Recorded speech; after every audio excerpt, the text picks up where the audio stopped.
welcome to Saturday Night at the Movies, the podcast that celebrates classic cult and current films and the people that made them, and many other aspects of popular culture and television. I'm your host, Steve Rubin. Our producer is Ben Shrewsbury, and our signature theme was composed by Greg Lehrhoff. Here it's always Saturday night, and our mission is to chronicle film and television history one memory at a time.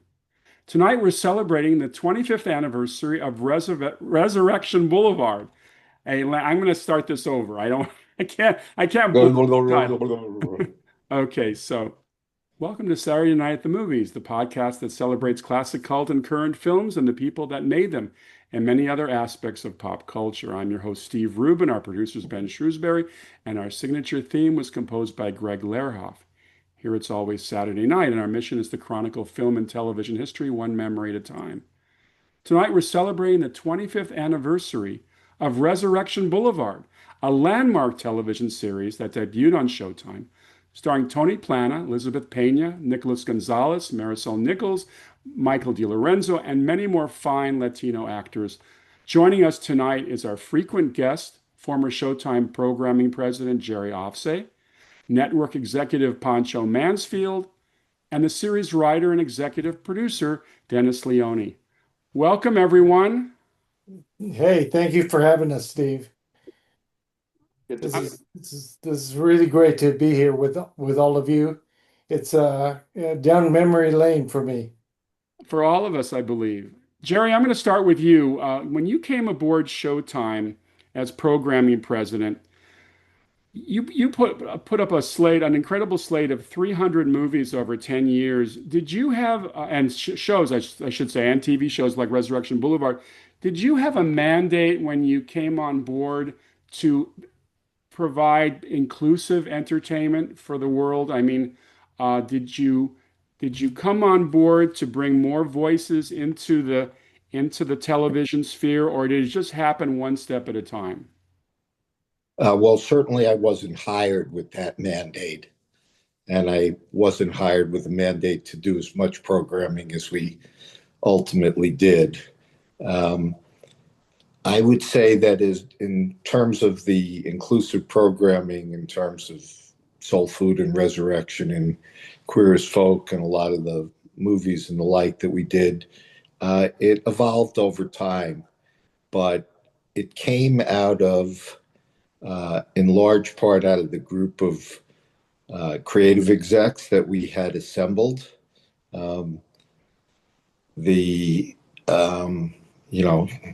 One or two of them referred to themselves as members of the Little Red Schoolhouse.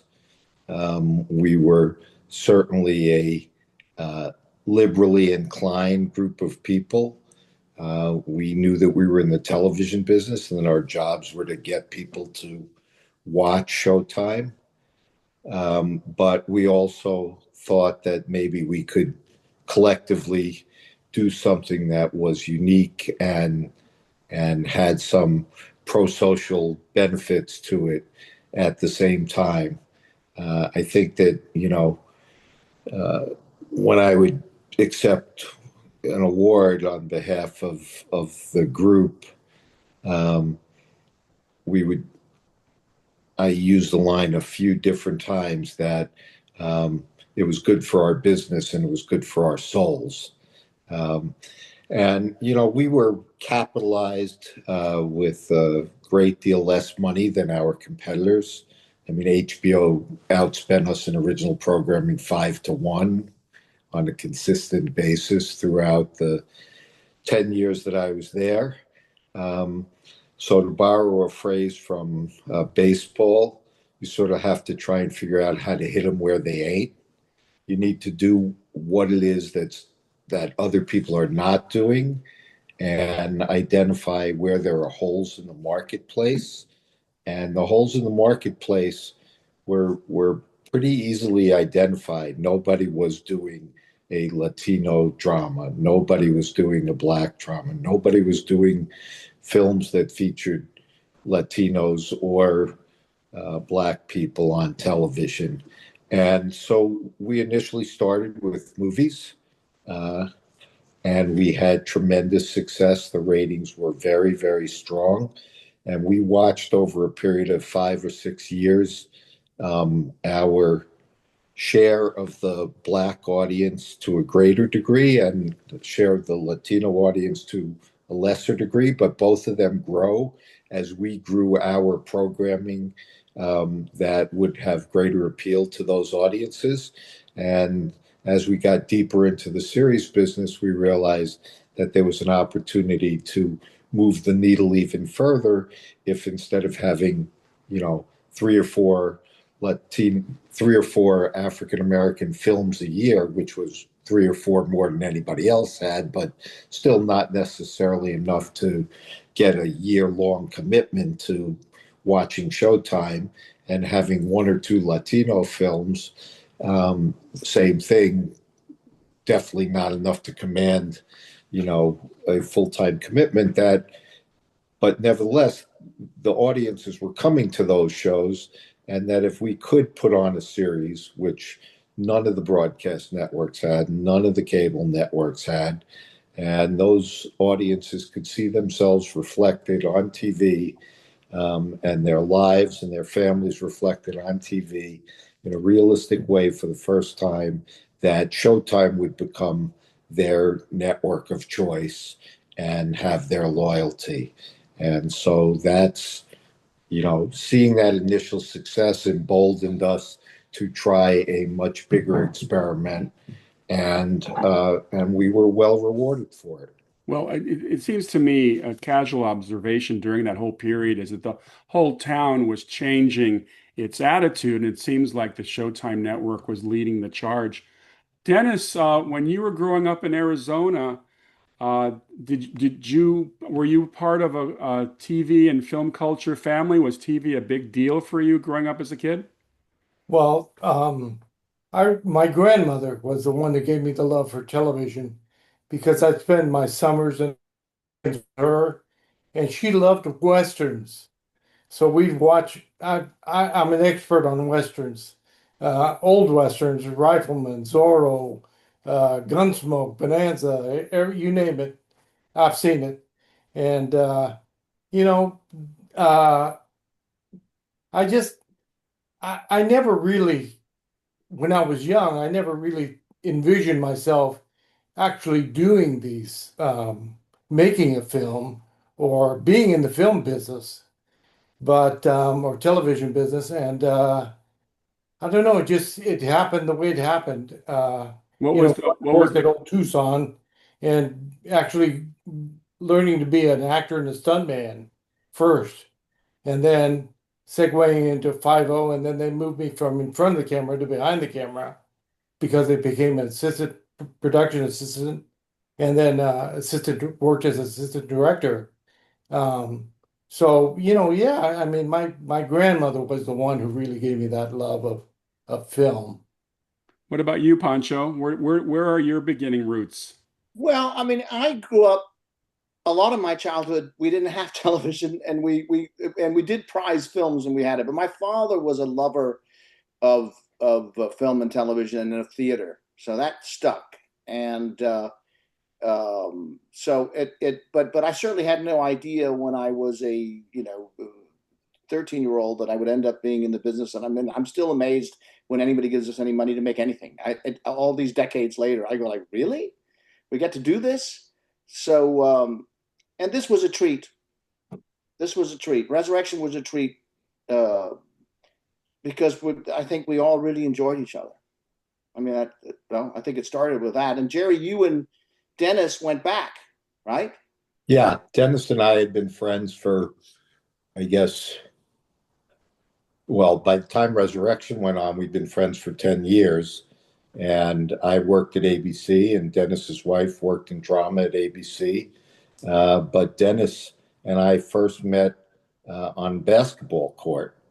And there was a regular Wednesday afternoon basketball game, and which ultimately led to um, several of the players in that game became important figures in the buying of television programs. Mark Pedowitz, who ran the CW for a number of years, was one of the founding members. Gary Levine, who will leave his job at Showtime after 24 and a half years, was in that game, and Mark Zachrin, who was my right-hand man for 5 years before Gary came along.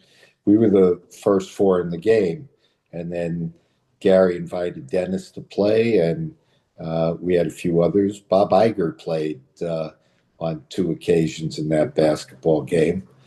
We played right downstairs from the ABC offices, and you know, you can sit in a room with a writer for an hour, and he can tell you his idea, and you can enjoy the story, but you don't really know anything about that writer um, as a person or where their real sensibilities are. Pitching is an art form, but it's also kind of a bluff. Or, if I was blank, they're trying to bullshit you into buying their idea. Um, and they'll say whatever it is they think that you're going to want to hear to buy it. But in the case of Dennis, I'd had 100 conversations with him, you know, over lunches after we finished playing basketball. Um, and and he had a deal with us. He was working on shows at ABC when I was still there. Um, so I knew him in various ways with various hats, but I knew what his passion was in a much more personal and deeper way than I ever would have just if he had come in and pitched the show. Which always carries with it the risk and the baggage of, everybody else on the staff saying, well, is Jerry predisposed to this idea because it's really a great idea? Or is this guy just his friend and he wants to do a show with his friend? Which is a refrain I heard any number of times over the 10 years. But Dennis, let's talk about the gestation for this project. Where did you pull Resurrection Boulevard out of your consciousness? How did it begin? Well, it's actually my wife Debbie who worked at ABC with Jerry, and she had, she had developed um, Latino things with all the other usual suspects, and she couldn't find anything that she really liked, and so she said, "You need to write something in your voice." I think I was doing Covington Cross when I first met Jerry, and then I did McKenna at ABCP, and but Debbie was really the one who said, you need to write something. So I wrote a script called La Reforma, which was my wonder years in growing up in Tucson. And I think I let Pancho and Jerry read that script, and it's a very soft story about, my warm family, and yeah, the only edge is that my grandfather had alcoholism problems, and but that was the only edge to the story. Everything was pretty much very soft and sweet. So anyway, I wrote this, but at least it was something in my voice that was about Latinos.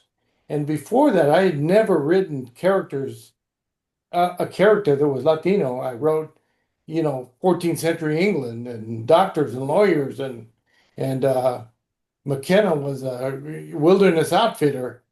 But then, once I did that, I gave it to Jerry, and I don't know I guess Jerry and Mark and Pancho all read it, and Jerry and Mark came back and they said, "Well, we like the script, but we can't do this at Showtime because it's too soft."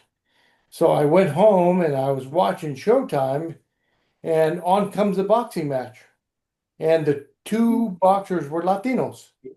And so all of a sudden I figured, hey, what if we married the boxing with the family drama? And that's where Resurrection Boulevard sort of came about. A lot of people think that I gave the name Resurrection because of Resurrection Gym, which is in East LA. Um, that's where it comes from, but that's not true. If you watch the show, it's about the resurrection of the human spirit. And that's what one of the major themes of the show was always. And so that's why I wanted to give it that title. And Did but you that's where it comes from. did you you don't come from a boxing background, but you're an ex-stuntman. Did you go into the boxing community to do a little research, or did you have a consultant in that arena?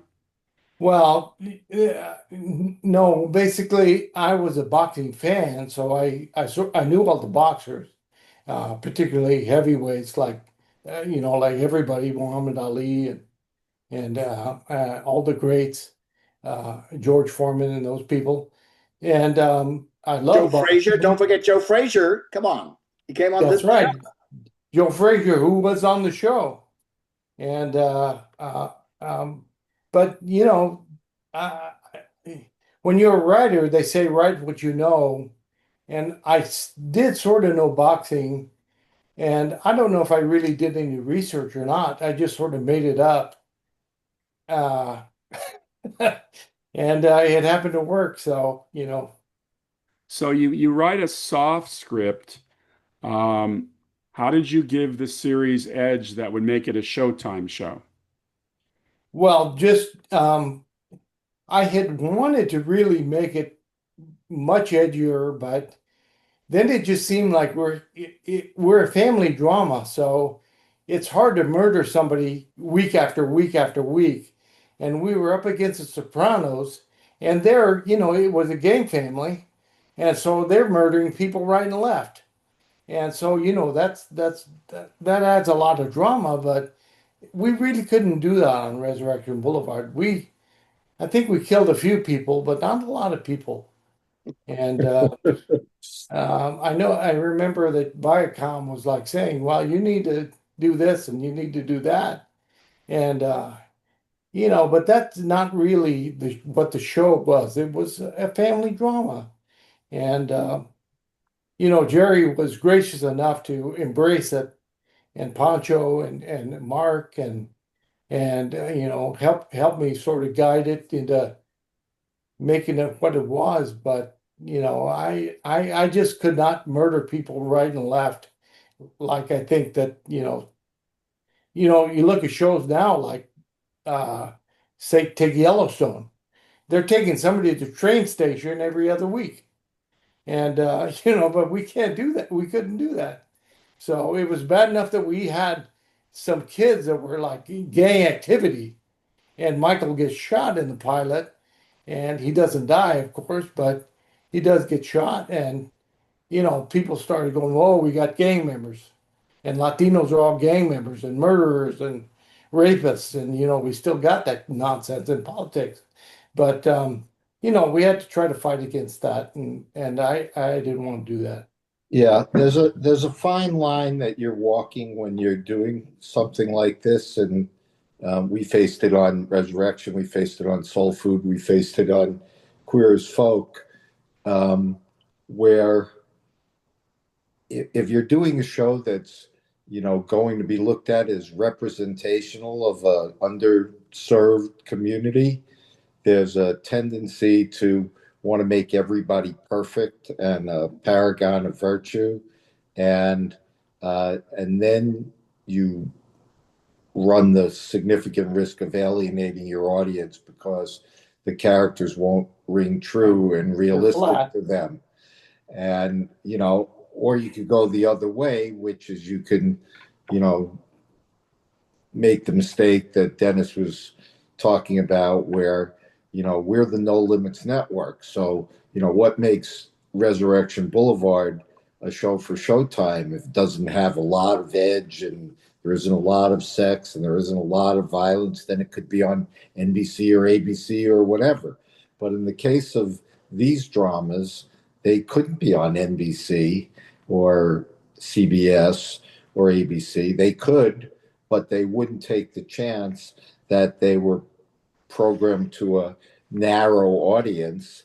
And they call themselves broadcasters, and they thought that it was too much of a risk to put a show on the air that had a cast that had a majority of people who weren't white. because then they would potentially turn off the white audience. We weren't in that business. We weren't getting paid by the eyeball. We didn't sell soap. We didn't have commercials. And so we were able to do a show that might have appealed to a small, first of all, we thought that, let me take a step back. We had done a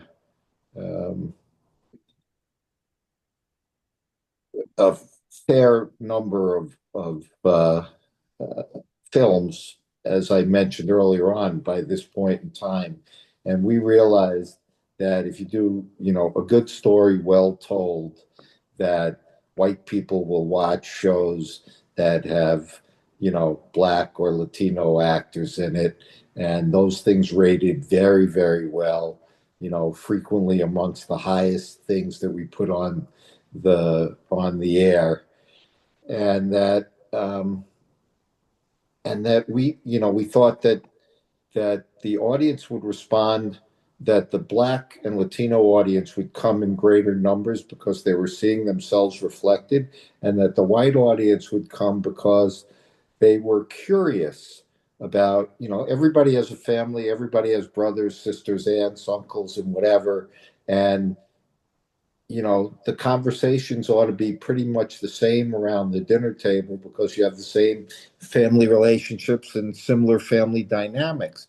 But there are differences because society treats people who are of different colors or ethnicities differently, and they do have different issues in their lives, mostly the same, but some differences. And you don't get the opportunity to be the fly on the wall and see what those differences are. And what we thought we were doing with these shows, if we did them faithfully and correctly, was giving the white audience an opportunity to be in a room where, if they actually were in a room, the whole dynamic of the conversation would change because there were white people there. They wouldn't talk to the same way they would if it was just their family there. And so you were getting to sit down at dinner with a Latino family and see how similar it was to your own, and in large part it was, but where there were some nuances, difference, where the culture made a difference, and the same thing in the other shows. And so we thought that curiosity factor would not only not give us a smaller audience, but would give us a broader audience, because we would get more of the Black or Latino audience to watch the show than if it was just a family drama about white people. And we'd still get the white people to watch because they would be curious to see something that they hadn't seen before on television, and it would be interesting to them that way. Pancho, how do you come into this? Were you assigned this, or were you part of it from the beginning? I was certainly very involved in the working on the script. Okay, I don't remember the first meeting, guys. Do you? I don't know. I'm assuming that Jerry probably pulled me in, which was what, it would usually, wherever the startup was, you'd be pulled in, whoever was more appropriate for the project. I don't remember the first meeting. Do you, about it? Were you there with, well, I think probably the first meeting was kind of informal, Yeah, with Dennis telling yeah. the idea to Mark and me, and then somebody had to be assigned, and you were the logical player because purportedly you knew how to speak Spanish. He's a Cuban. A Cuban that went to high school in Puerto Rico. But listen. What I really remember is working with Dennis on getting the pilot going. That was shaping it and getting that going, and then bringing it to life. It was it was, as I said, I think part of the pleasure of the one. It was a good story. It was a good drama, and that's what you need, whatever it is. And two, Dennis, and then the group of people that he put around him, both in the writer's room, Jack Judas, Bob Isley, Jorge. And I maybe who I'm forgetting out, Dennis. I don't want to forget anybody. Who else was in the room? Josh and Adam. Josh, of course, Josh Stern, and then others as we went along, Maria Elena, whatever, right? And then, Jesus Trevino, the directors, that all ended up being a really, really enjoyable journey, I think, for everybody involved. Steve, let me say something about something that Jerry said about the cultural aspect of the show, because it really was a tightrope. Because us being the first and only show at the drama at that time, uh, it was really difficult because we got some feedback from our Latinos, and I had come from a Latino family that was very assimilated, and it's very different. I really didn't want to originally do the show in East LA, but Jerry and Mark thought that all Mexicans come from East LA, so we're going to go East LA. So we did it that way, and Where would you have set the show? I'd have probably gone to a different city, maybe in the Southwest, maybe Phoenix or Tucson or Albuquerque or Santa Fe, or not Santa Fe, too small, but maybe even a place like Seattle, um, or San Francisco, or some town in the Central Valley, a decent city, size city. And, but it happened the way it happened. And, It, but it was difficult my point was, it was difficult trying to walk the tightrope between being Latino and being too Latino or not enough Latino, or, because we got a lot of feedback. I did, and I'm sure Showtime did too. But, I got tired of people, putting it all on one show. It's one show, folks. It can't be everything to everybody. And that was a difficult Yeah, thing, I think that's a good point, Dennis. I think there was just, if there had been more shows, that pressure would just not have been there. Okay. Right. And I think we thought East LA, first of all, was a rich world, and I think that's where, and I think it was, and the city being the visually part of the show was, I think, one of the things that really worked in the show.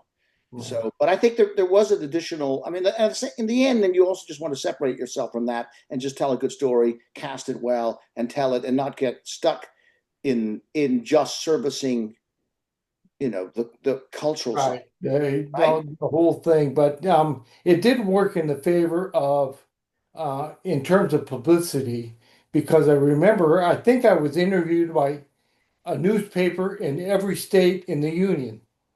And because we were the only show, the only Latino show, and they put a lot of pressure on it's like I told them that I think at the press conference we had it in Pasadena at that whatever that yeah, thing. the TCA, TCA. Television And Critics. I told the critics, it's like, you guys are going to have to cool your jets a little bit, because we cannot be everything to everybody. And at some point, I want you guys to forget that it's about Latinos. It's about a family, and this is just another family, and it's a working class family. And but you Well, get what you get. getting Well, back, Jerry had a habit of getting us involved in shows that you had to really, Queer as Folk. I remember doing Queer as Folk, and it was like you couldn't win. You had to Yeah. make it really, really sexy, or else Wow. it was too sexy. well, Yeah, no, Well, to his that's credit though, Jerry, I got to thank you, because I get the credit, really basically for Resurrection Boulevard, but the people who deserve the credit is right. The guy that deserves the credit is Mr. Offsay, because he's the guy who pulled the trigger to put the first Latino drama on, a major network, and Thank you, Dennis. That's very generous. And Jerry, did you get any pushback from up top? no, I think that by the time we did this, by the time we greenlit Resurrection, I had been there 5 years.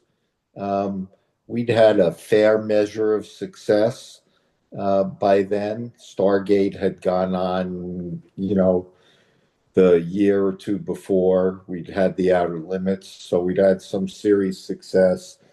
The movie, the movie machine was clicking along, um, and and the Sci-Fi Channel had just come into being, and so we had sort of made our bones in the series business by doing what HBO wasn't doing and what nobody else in television was doing, which was making sci-fi series. And then all of a sudden, and it was our own company that helped launch the Sci-Fi Channel, our own parent company. But all of a sudden, it was like, well, if there's going to be a Sci-Fi Channel and they're going to do sci-fi series, you guys ought to find something else to be good at, because it's not going to be unique anymore. And so, we were looking for the next thing, the next area that we could occupy, and it was, it was an evolution. I think that people look very, very carefully at the research when we did the pilot on that. I remember sitting in the room with Pancho, watching the feedback from the tests, and the two of us like pulling our hair out over some of the feedback, because some of the feedback was what we saw reflected here, with that we've talked about already. The testing was good, but it wasn't great. But a lot of the people who didn't love the show said, I would have loved the show, except the guy got shot in the pilot episode, or there was too much sex or too much language. They weren't used to watching, because at that time in 2000, there'd been virtually no cable dramas, like there, first we were the No Limits Network, so we had the license to go edgier. But there had been really, The Sopranos had just come on the air. There hadn't been a bold, edgy drama like what we were attempting to do. And people weren't used to seeing that kind of thing. They weren't used to seeing language like that in the TV series. They weren't used to seeing the sexuality that cut that didn't cut away when things got interesting. And so you had a bunch of people in these test audience who wanted the show to be like everything that they had seen on network television. We weren't trying to do that. So people who said, well, I like the characters and I like the stories, I just wish that there wasn't any sex in it, or I just wish that there wasn't any violence in it, or I just wish that that sort of, and then you'd find the people that that didn't want to talk frankly about race, or cultural issues that made people different, or the fact it made them uncomfortable. All the things that made people uncomfortable tested poorly. Now, by that time we'd done 150 movies, and a lot of them were very bold and edgy, and we knew what was going to test well and what wasn't going to test well. And that didn't mean that you went and recut the movie to satisfy the audience. If they didn't like it, they could opt with their feet and turn off the channel. So, when we went to New York to discuss the testing with the higher ups at the company, the testing results weren't as great as we would have liked them to be. And so you had to do a little explaining to people about the fact that since this was bolder, edgier, different, that you were going to get pushback from a segment of the audience. But conversely, the people who liked it really, really passionately liked it. And we had quotes like, I've never seen anything like this on TV before. I've never seen myself reflected on TV before. it's going to be fantastic for Latino kids, or in the case of soul food, for Black kids to see, a role model, a real family sitting around the table at dinner the way we do, and it doesn't exist, and that ultimately won the day, because we were trying to be different than the broadcast networks. We were trying to be different than what was on TV, because why did you need to subscribe to Showtime for 10 or 12 bucks a month if the shows that we put on the air you could get for free on network Oh, no, of TV? course, of course. Dennis, do you remember the moment when you got the green light to go from pilot to series? Do you remember that? I do remember. I do remember, and I was ecstatic. Obviously, it was my first show that, it was actually my first pilot, I think, that I wrote, that I had ever written for someone to get and got paid for it. I'd always worked on other people's series, and so yeah, when So let me ask a question I'm because pretty sure, Oh, geez. Now it's confusing because I know I spoke to Jerry, but I also spoke to Mark. And Mark, I remember him calling me and saying, "Hey, it looks like we're going to move forward with Resurrection and go to series. I mean, do a pilot." And I said, "Oh, it's great, great, great." And he said something. He goes, the script is really good. And I told him I was a little bit insulted. It's like, what did you think? I was going to turn in a piece of crap? And and for and the for the we laughed about it, but it was like he said, "Hey, we didn't know. You're a new pilot writer, and we didn't know if you were going to turn what you were going to turn in." for the So for the pilot, did you eventually use the same cast in the pilot that you did in the series? Did it cross over?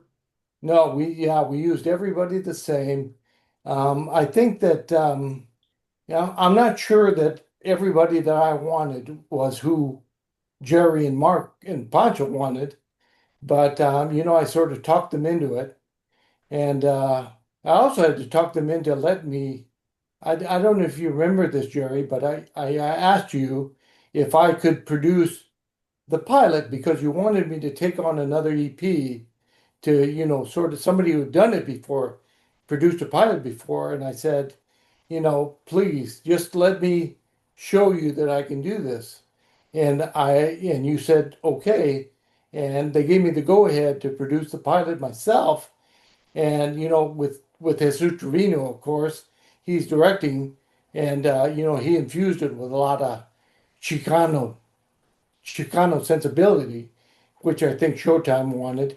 And it wasn't necessarily what the direction that I would have gone personally, but it all seemed to work. And but we turned in a I thought we turned in a decent pilot. Well, I do want to say something about the testing. I remember we tested it at Sunset Theaters on in Hollywood. Now sitting with Pancho in the last row, and then we did the focus groups. And there were two Latina girls who stood up and said, "Well, this is not my family." And I just, it was all I could do to restrain myself. It was like, "Oh, you come from a family of vampires. You watch Buffy the Vampire Slayer, and this is not your family." It's like, a little defensive, but it drove me I crazy say that with that testing. every just about everything I've ever been involved in that I've seen tested, there's always one or two or three people in that crowd, okay, of the testers that have some argumentative something or other. It's without fail. My grandmother used to say, the people in testing think that they're there to be critics, not to, tell you what they think of the show, but to tell you what they think is wrong with the show. And you know, Joe Roth, who I worked with in my youth, and who was a great studio chief at three different places. You know, always said to me, Jerry, you listen to the testing, it's really, really important, and then you go with your gut. And testing is a tool like anything else. It doesn't determine the outcome. But, if you have testing that has unfavorable aspects to it, you have to figure out whether or not you can, A, address some of those things, and B, whether or not it's important to address them. At the end of the Well, day, you have to do the show that the showrunner has a passion to tell.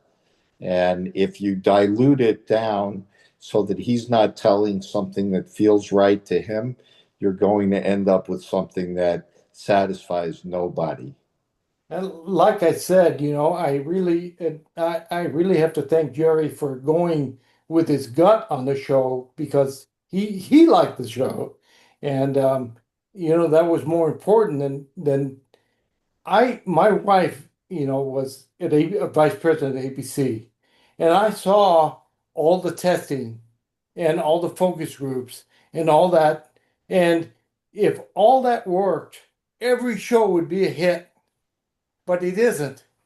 And there's a reason for that because the focus groups aren't necessarily, you know, the be all and end all of judging material. No. And so, I knew that we would be okay without. I've often, over the years, Jerry, I've often mentioned that we had a privileged period here where, at least, and I don't know what battles you were fighting internally to get something to go, but for us anyway, it felt like if we believed in it, we ended up getting to make it. And that is not the way it has been for the last couple of decades. And we testing is we all sort of fear testing. And at the same time, I came to sort of appreciate that you should just look for what is useful in testing.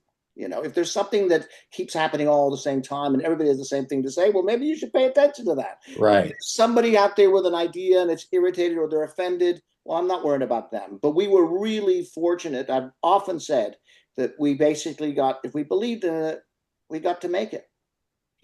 Well, Yeah. one of the hallmarks of the show is its cast. Like a lot of shows, like all shows, it's all dependent on how good the actors is. I want to throw up a couple of slides here. Nicholas Gonzalez was such a charismatic lead in this show. He looks the same today, by the way. He hasn't aged a bit. He looks the Dennis, same. do you and Pancho remember Nicholas coming in? Were you impressed with him? Was he one of several guys opting for the role? I actually felt that he was so raw and he was young. It was like his second job or something. And the reason that I liked Nicholas was because he had that sort of youthful inexperience that worked for the role. And I thought that it really did work for him. I had hoped that he would grow, more into it, but we did write him, I wanted to keep him sort of immature and not sort of grow into like the hero, you know, good guy, typical, everything great about him. And so his youth and inexperience really, I think, worked for him. Sure. And then balancing the youth, you have somebody like Elizabeth Pena, who brings such dimension and layers to her characters always, and kind of a salt of the earth type actor. Well, there So was, Elizabeth was my passion to put in the show. She had done several movies for us already. Um, I actually picked up the phone to her and asked her if she would read the script. And I had gone to the set on the movies she had done for us and sat across the table from her and had dinner with her and listened to her talk. And she just had such a unique, I mean, really, her voice was unique, but she had such a um, interesting perspective on life, and she brought so much of who that character became, and that tough aunt, that that independent woman, that she was the opposite of the stereotypes of of dependency, or the Right. man ruled the house, or the whatever it is. Elizabeth made you feel like you didn't want to mess with her, and she brought that to that aunt. And I mean, she left us way too early. And Everybody loved her. yeah, I mean, she Sure just did. was. And Yeah. then we have a young lady, Ruth Livier. She was Latino as well, right? Oh yeah. Yeah. She's from Mexico. She's a Mexican. She was a Mexican national. And So I remember, even though she look at her, I mean, she's I don't know. She has a lot of I don't know, but the blood is maybe French because her last name is Olivier. yeah, no, that's what I'm saying. And then Marisol Nichols, one of the most gorgeous women I've ever seen on television, period. Yeah, it was Looks the funny same. because She looks the yeah, same 25 years later. Marisol. It's funny because I've been watching Everybody Loves Raymond, and there was another girl who was on Raymond. She plays Stefania, the Italian bombshell, and the actress's name is Alex Manessis. And I thought it was between the two of them, but Alex was so voluptuous and she just seemed too mature to be a high school kid. And Marisol came in and she was just like, she's beautiful and she fit all the parts. Well, And she just, we actually put Alex in a Showtime series called Sherman Oaks. Remember, Jerry? I do. I Yes, do I think very she much. fit in very nicely there. And then we had I mean, Tony Plana, of course, plays the patriarch. It's so funny. I always remember Tony from An Officer and a Gentleman playing one of the Air Force pilots. And He he was was his just roommate. exactly. And We loved Tony. yeah, Everybody no, loved he was Tony. so funny in the room before we read, I think before, well, no, the network came into that meeting and Tony came in to read for the network. And because I was leaning toward Tony at that point, and I remember the sides that we gave him. He read him, and I just, in the meeting, and I don't ever do this, but I just burst out laughing. He delivered the line perfectly. And so that's when I went to these guys and said, I think it's Tony, and they seem to agree. So Yeah, He's he did a great job. He was. he's the ultimate pro. Okay, he's always good, and he's one of those people characters that you want to spend time with, both on and off the screen. Yeah, it's hard, once the shows got rolling and the stories unfolded, it became hard to envision anybody else being the patriarch of this clan, which means right. that you've done a good job in the casting, because it just felt real. You And know, also, I knew that Tony and Elizabeth, and I want to go back to Elizabeth a little bit because, um, when Viacom is actually what Beth came in and she said, she's the one who told me Elizabeth wants to do this role. And I said to her, done. If Jerry and Pancho and Mark are cool, she's it. Because I remember BB, that really goes back to my childhood.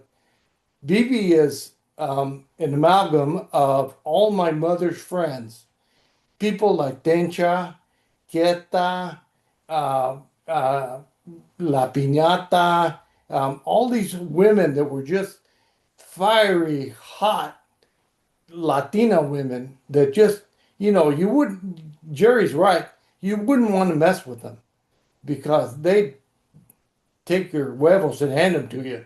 And I just, when she said she wanted to do it, I said, that's it. I'm good. Well, in preparing for this show, I looked into a little bit of the history of Latinos in television, and it's it's a very checkered. Going back to the movies, when there were Latino lead roles, they were often played by Caucasians. Yeah.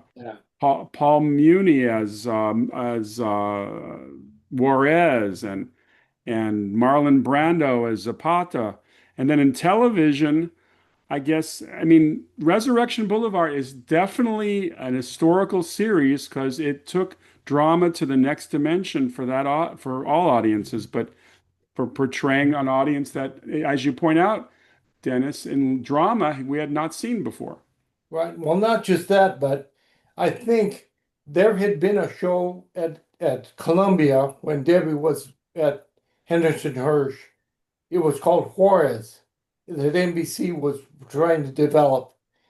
But the thing that made Resurrection Boulevard unique, I think, is that a Latino, myself, actually developed and wrote the pilot. Up until that point, all of the projects had been written by Anglos. Right. And finally, we got a show. I think that really helped us a lot. That Yeah. people finally, with the community, finally saying, "Hey, at least a Latino wrote this damn thing, and we don't have to, put up with the stereotypes that we've always been, portrayed as." Well, I certainly miss the Showtime days. I miss the camaraderie. We actually went to offices in those days as opposed to working at home. And just what Jerry was able to put together, such great creative programming, which we will continue to discuss on this show. And we're going to do a show on soul food as well. Gentlemen, thank you for taking the time to celebrate the anniversary, the 25th anniversary. Everyone, you've been listening and watching Saturday Night at the Movies, except now it's Saturday night at the TV screen. And if you like the show, please give us a thumbs up. Subscribing is free. And also, I have another podcast called Tales from Hollywood Land, and definitely check that out on Google. So, on behalf of all of us, I'm your host, Steve Rubin.